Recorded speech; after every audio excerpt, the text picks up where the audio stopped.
Kasi sila-sila lang naman ho ang mag-uutuan diyan, mga bossing. 'Di ba? Sila-sila lang ang maniniwala sa mga ganyan. Yun, tinalakay namin, mas maganda sana kapag na-submit at na-receive yung aming impeachment complaint para meron akong liberty na mag-discuss ngayon. Sabi ni Palsis, I just finished reading the impeachment complaint. Both Makabayan Black at DDS Black against BBM. Walang halong bias. Ang pangit ng DDS Black. Bakit ganun? Sabi ni Harold, ayan bigating mga lawyer daw. Bigating mga lawyer pero yung mga kliyente nando sa oblo. Yung mga kliyente ayun. Habang buhay na pagkakakulong ho. Pag-usapan natin yung bigating lawyer o yung magaling daw na mga lawyer. Congressman Leviste, pwedeng manahimik. Kaya ito. Sige nga, subukan natin yung pagiging magaling ni Atty. Topacio. Kung talagang magaling na lawyer, no? Pakinggan natin, ha? Si Congressman Leviste, pwedeng manahimik na naman yan eh. Ang yaman na niya. Bakit ka pa magpapapansin pa? Bakit pa nga ba naman? No, lalabas doon sa mga media para ipakalat yung Cabral Files. Sir, narinig nyo na po ba yung Department of Energy ang sinasabi nila 2019 pa lang pinapadala na nila ng notice itong si Leviste. Ngayon ang basa ko diyan, no? Dahil na iba ang administrasyon, kung 2019 pa lang inaano nila, sinasawalang bahala niya. Walang pakialam diyan, Duterte ang mga nakaupo no? Friend ng nanay ko yun di ba? Kaibigan ng nanay ko yun di ba? Kaso ho, iba na ang administrasyon ngayon. Nako po, 2019 po, pinapadala na kayo ng notice, no? Parang wapakels kayo. Ito, 2022, 23, 24, 25, 26. Nako, yari ako kay Bongbong Marcos. Yari ako sa gobyerno na ito No? Kailangan makagawa ako ng paraan para matakpan ko yung sinasabi ng Department of Energy na matagal na silang nagno-notice sa akin. Kailangan makagawa ako ng maipantatakip.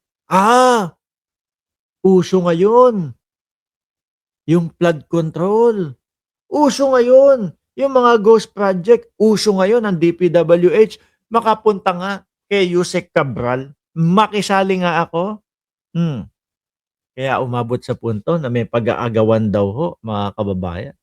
Sa pilitang pagkuha ng mga files kay Yusek Cabral. Ang tanong, ilang buwan nang hawak ni yun? Nitong si Promil Kid. Pero ngayon lang inilalabas. Di ba? Actually, listahan naman talaga yun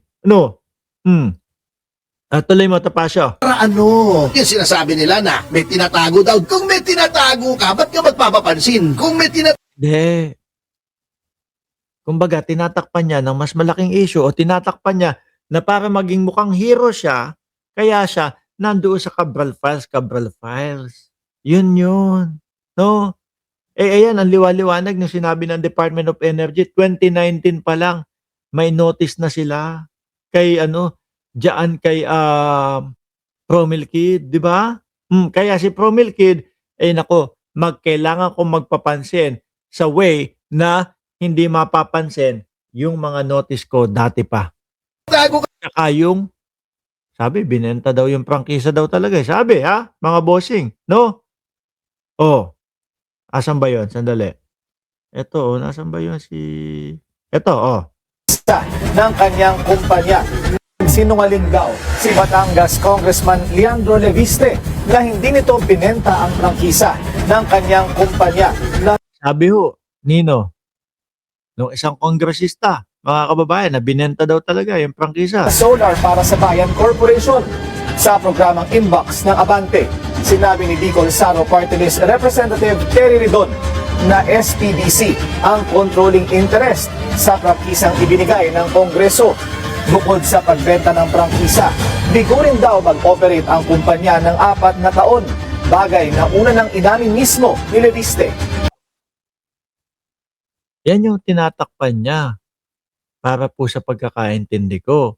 No, Topacio. Ang transaksyon na mali, hindi ka na magpapapansin. Why would you paint a target on your back, di ba? At nag-umpisa lang itong mga target sa kanya ng mga analyst, pati ng DOE, nitong si Boying Remulla. Uy, sandali, 2019 pa daw. No? Gusto ilusot ni Topacio. Si Andre Piero, nag-umpisa lang yun nung sinabi niya yung Cabral Files eh. Hindi na talaga niya matiis sinasabi niya sa akin. Hindi niya maatim na ninanakaw ang pera na alam niya ninanakaw ang Sandali ho, mga kababayan. No? Ano tawag mo doon kay Leviste? Na ang pangako, ilan? Ilang porsyento? Ang pangako, magbibigay ng kuryente sa mamamayang Pilipino. Pero 2% lang ang naibigay niya. Ano tawag doon? Ghost energy. Di ba, mga kababayan? Di ba? Sabi nga nung iba, mas masahol pa tong kay Leviste Mas masahol pa itong ghost project ni Leviste doon sa kanyang solar na yan. O pinagkatiwalaan ka para mabigyan ng kuryente ang mamamayang Pilipino. Tapos eto pa, nabubuko pa na 1 milyon lang daw yung puhunan. Tapos ang pangako para sa buong Pilipinas. O saan pupunta ho yung 1 milyon na yun, mga kababayan? Hindi po ba? Anyway ho, mga boss chief mo, sir, no? Kailangan kong gumising na maaga. Kailangan kong subaybayan, matyagan dahil po malapit na magbukas yung isang gym natin. Huwag kayong mag-alala, no? Pansin ko kasi ilang ano na to. Siguro hanggang katapusan lang ho yan na naka-shadow ban tayo dito kay YouTube. Alam naman natin dahil alam natin kung ilan talaga ang mga views natin or viewers natin. Naka-shadow ban lang ho yan pero matatanggal din ho yan. Siguro mga katapusan wala na po yan mga kababayan. Okay? Marami na ulit tayo. Muli po, magpapaalam na ako. Maraming salamat and God bless po sa ating lahat. Gumagana pa yung mouse ko kahit nababato ha. Salamat po. Hanggang sa muli mga boss, chief, amo, sir.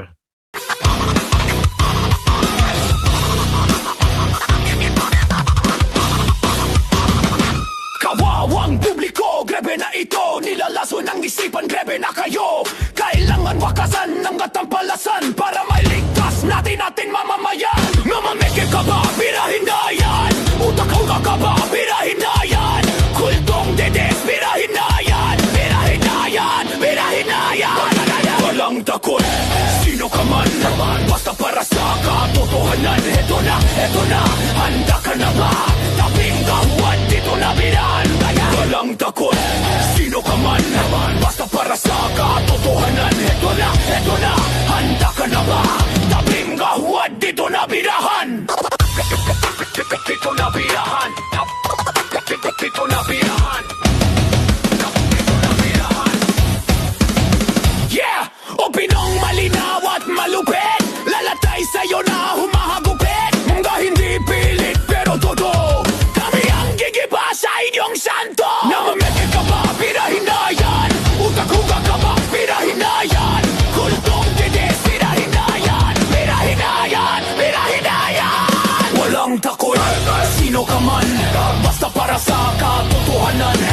Eto na, handa ka na ba? Tabim nga huwad dito na binahan.